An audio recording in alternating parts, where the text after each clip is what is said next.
solve this, multiply this 2, multiply it by 3, and then we get 6. So which two numbers will you multiply, and then they would give you 6, and then if you add them they will give you 7, right? Those two numbers, as you can see, is 1 and 6. So if you add 1 plus 6, you get a 7, and then if you multiply 1 by 6, you get a 6, right?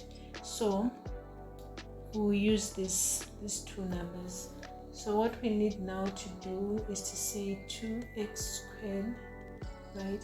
So instead of writing 7x, we write these two numbers that we got here.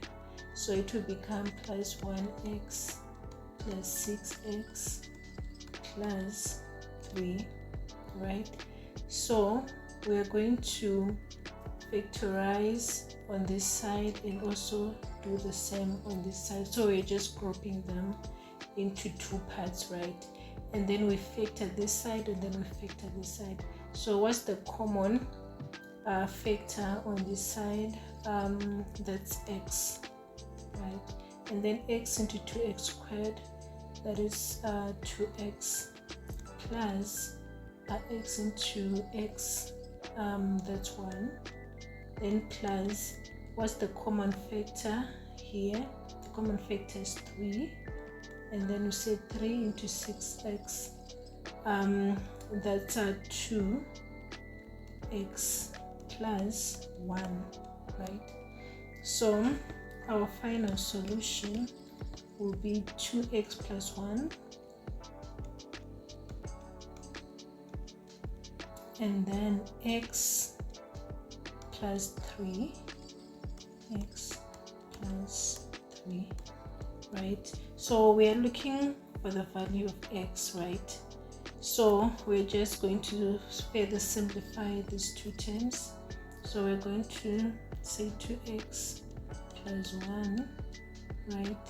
This is equals to 0, and then we say 2x is equals to, then we take this one to the side, so we just subtract 1 here, and then we subtract 1 here, and then that is equals to 0 minus 1, that is minus 1, and then we divide by 2, we divide by 2, so x is equals to negative half, and then we do it for this term. X plus 3 is equals to 0, so we subtract this, and then we subtract 3 here, so x is equals to negative 3. So this is the value of x.